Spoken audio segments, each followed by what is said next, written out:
20 seconds later, same score. Indiana probing a chance to get it within one or maybe to tie, and then it's Lou Dort playing defense as he always does. SGA going the other way, take it himself. He would score 38. The Thunder lead is 5 with a minute and a half. The game is over, right? Wrong. 1 minute to go. Pacers down by 3. Nembhard, no. Siakam, yes, he would score 19. It's a 1-point game, and now the other end we go. 20 seconds left on the night. Mike Breen, take us home. Gilgeous-Alexander spins, pulls up, jumper. Off the mark, won't go. Rebound, Neesmith. The Pacers with a chance to win it.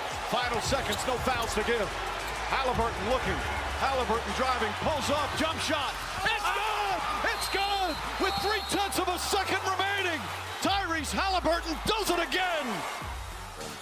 Incredibly, impossibly, with his dad looking on, the Pacers come from 15 down in the fourth quarter, and Tyrese Haliburton is the hero again. The Pacers steal, and that is the operative verb. They steal game one in unprecedented fashion. Look at this number. This had never happened. Teams trailing by 9 or more in the final 3 minutes of an NBA Finals game had never won. The Pacers can add a 1 to the beginning of that statistic after last night's frantic finish. Here was Haliburton after the game with Lisa. Tyrese, just take me through that last possession. You guys didn't call timeout. Take me through the last game possession. Yeah, man, we got to stop. And coach trusts us in those moments to not call timeouts. Trust me in those moments. Guys trust me, and just trying to make a play. So, man, basketball's fun, man. Winning is fun. That's a great win for us. Oh, that would be the understatement. So the Twins are back with us. And Jay Will, what's the first thought you had when you saw that shot go in and that comeback complete? That the Pacers didn't just win. Once again, they broke in basketball logic. This is now 4 playoff wins with less than a 2.1% winning probability that they've came back and won. Like, that's not improbable. That's statistically irrational. And when you actually think about it, I'm also ready to say this about this guy. Tyrese Haliburton is officially the most dangerous man in chaos.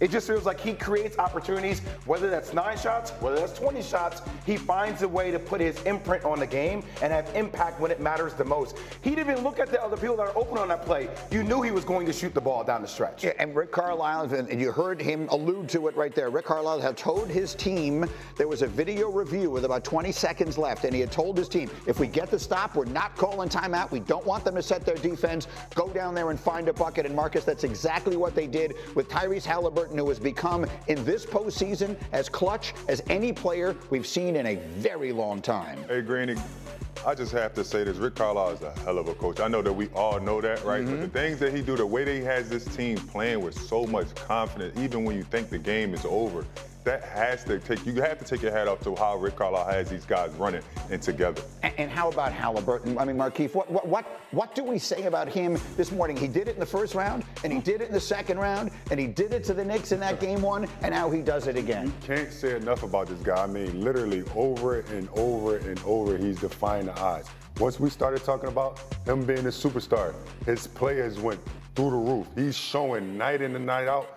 This is why I'm a superstar, and there is no debate right now why Haliburton is a superstar. Take us through that final moment. Thank you. Yeah. Thank you. Finally, you know, we're all finally coming on the same page. Right. I mean, superstars, it's a relative term because this, you want to talk about the definition of a team effort. There were 6 Pacers who scored in double figures last night. None of them scored 20. It was as evenly distributed as could possibly be. And they did it the way they've been winning in these playoffs. We talked about it yesterday. They've been the best 3-point shooting team in the NBA during this postseason. They shot 46% from 3 last night. So many of those in the fourth quarter when they needed them most. Yeah, but, you know, look, I have to give them a lot of credit because also, look, they turned the ball over a ton in the first half, right? And everybody's going to talk about turnovers and the lack thereof conversion rate for OKC to turn those turnovers into points. Right. Yo, but give Indiana so much credit, guys, on their transition defense. They were able to keep OKC from scoring off those turnovers, and that was pivotal in the first half. That's what they kept kept the game close. That Haliburton bucket is the only, or was the first time the Pacers had taken the lead in the game. They had not led until there were 0.3 seconds left on the clock. This is a team for which the game is quite literally never over. It's a cliche, but in their case, it happens to be true. It's never over, but Greeny, to be honest, I think, like Indiana, I wouldn't say they didn't think they were going to win this game, right? I just wanted to see the competitive nature. I just wanted to see them compete. I wanted to see some holes in OKC's offense and defense. And I think that Indiana skipped up and won the game, right? But we've seen, this is the first time we've actually seen a team like expose OKC. They went to the small ball lineup that wasn't really effective with Indiana because they had Siakam at the center. And then all 5 guys can shoot the ball. I think that's where they have a lot of problems at. Every center they bring in, this floor is completely spread. They can't load up, which they've done well in the past against the Timberwolves with a guy like Anthony Edwards where they were loading up and they were playing the passing lanes. This time, Rick Carlisle has these guys moving and cutting. The ball is popping. It brings a lot of pressure on the OKC defense that's really good against man and loading up. Marcus, to your point, there were multiple plays. Talk about the genius of Rick Carlisle, right? There were multiple plays where they inverted screens, and you saw screens on Chet. They were attacking Chet Holmgren like it was their job. Exactly. Like downhill drive, turn face.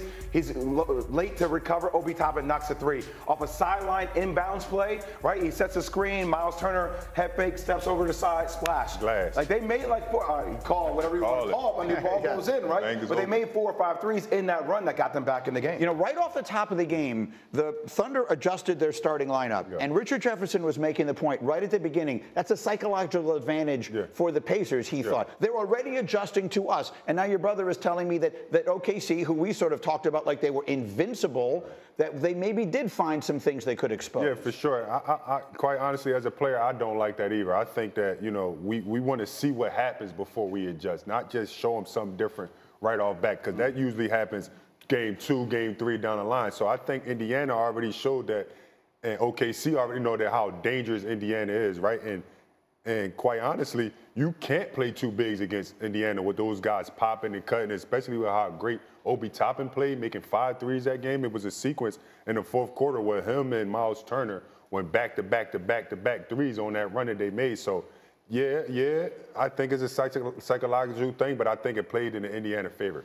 I'm also going to say, look, SGA is going to do SGA-like things. Player on Indiana team except Benedict Mathurin last night scored a basket and made a three-point shot. How do you guard that? It was the definition of the team effort, as we said, and that has been how they've gotten here. We can talk about whether Tyrese Haliburton is a superstar or not at other times. Superstars sometimes do it by themselves. He most certainly didn't do anything by himself last night. That was all of them contributing. And so we do something here, and we'll have all morning long to dive into this, called bad game or bad sign. Right. So OKC, I mean, you got a 15-point lead on the bad sign. Because look, there was a great vision after the game where Haliburton and Siakam are coming out of the tunnel. Right? And Siakam's like, yo, we didn't even play good. We didn't even play good. 19 turnovers in the first half. That's what I'm saying. They took care of the rock in the second half, and all of a sudden, it was a crazy game. So if you're going to the game, too, you're like, yo, just take care of the ball. Exactly.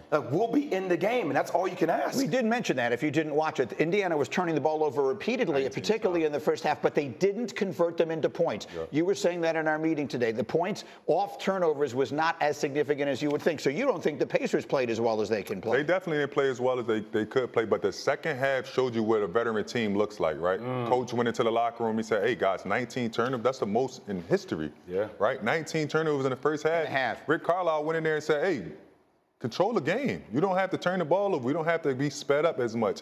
Keep moving. Keep the ball popping. Everybody's moving the ball. Hollenberg does a really good job of getting guys open. But listen, let's talk about Nembhard. And the big shots he made down the stretch, right? There was a sequence in there where I kind of seen him like turn his aggressiveness up, right? And the thing I always like about Hollenberg is that Hollenberg allows players to beat himself. He didn't come and run to the ball. He let Nembhard be himself, and Nembhard had no lack of confidence in making those shots. And that's what a great team does. That's what a great point guard does, and that's why I believe that he's a superstar. So put a ribbon on it for the moment here, and we'll have all morning. I want to get my football crew in for a couple of minutes as well. But at this moment, if you're OKC, Do you think more about the lead that you had, or do you think more about the adjustments you need to make? I guess what I'm saying is, do you feel like if we just hold on to this game last night, we're just fine, or are you thinking, no, I've got some stuff I need to change? I think it's a little bit of both, but I want to take you back to the first game between the Knicks and the Pacers. Yes. Remember when the Knicks had Indiana down late in the game and Indiana walked them back. So the locker room talk is, guys, we did everything we could do to win this game, but we have to finish games. In the playoffs, the entire playoffs have been about finishing games, not how you start. It's about finishing games. And Indiana has been finishing at the top over and over. Just felt like OKC was young, and I got to be honest with you, this Indiana team has 2011 Dallas Mavericks vibes. Yeah, it feels a little bit like that. A little Destiny stuff. No, I think that's a very good point. The Knicks